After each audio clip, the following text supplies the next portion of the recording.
তো গাইস এই প্রথমবার আমি আমার লাইফে আজকে ফার্স্ট আমি দিনহাটা জ্যাম, তাও কাজের সূত্রে জ্যাম। আমি বাড়ি থেকে সাইকেল নিয়ে বাইরে পড়ছি ঠিকই, কিন্তু সাইকেলটা নিয়ে রাখবো আমি চৌপতিতে আলিপুর, ওইখান থেকে এনবিএসটিসি উঠবাম, এনবিএসটিসি উঠা তারপরে গিয়ে নামবাম কোচবিহার, তারপরে কোচবিহার থেকে দিনহাটার বাসের মধ্যে উঠবাম।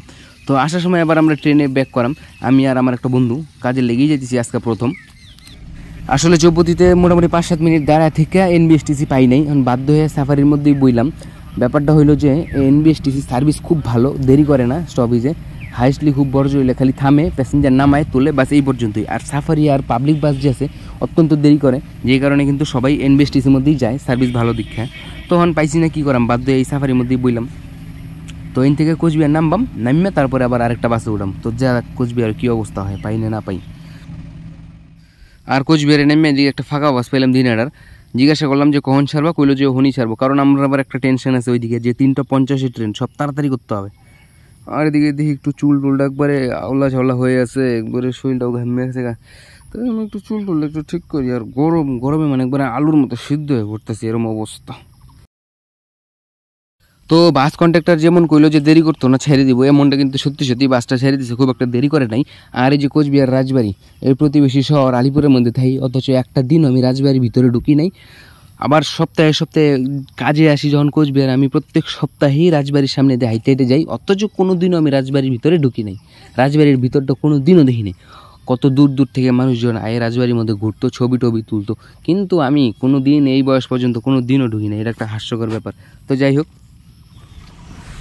তো গাইস আমার কিন্তু দিনহাটা নাইমে কাজ টাজ করা একদম কমপ্লিট। আমার মুখের অবস্থা তো ঘাইমে কী হয়েছি, আমি ক্যামেরা বাইর করে আর ভিডিও করার টাইম পাইছি না। চলো হন জ্যাম স্টেশনও।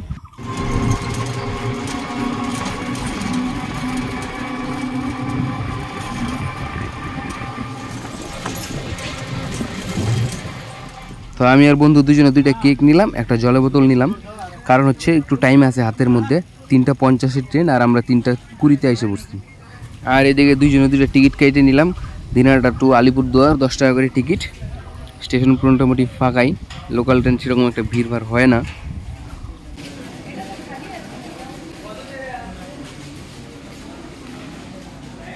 টিকিটের দাম বেড়ে গেছে, একটা 20 টাকা করে।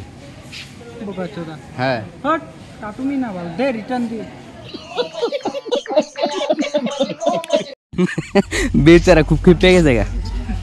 তো গাইস অলরেডি কিন্তু স্টেশনে ট্রেনে ঢুকেও পড়ছে, ট্রেনটা যাওয়ার কথা আছে 1 নম্বর প্ল্যাটফর্মের মধ্যে, আয়া পড়ছে 2 নম্বর প্ল্যাটফর্মের মধ্যে। অ্যানাউন্স করছে অবশ্য, মাত্র অ্যানাউন্স করলো যে 2 নম্বর প্ল্যাটফর্মে ঢুকবো।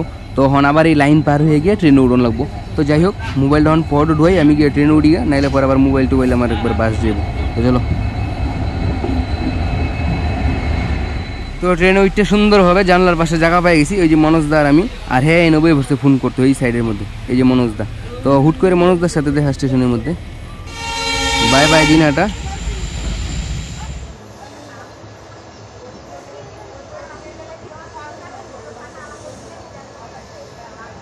তো গাইস আমার মনে হয় আজকের ভিডিওটা তোমার কাছে খুব একটা ভালো লাগতো না, এটা আমার মনে হইলো। যাই হোক, তাও একটু তোমরা লাইক কমেন্ট করে দিও, ঠিক আছে, আর সাবস্ক্রাইব করে দিও। চলো।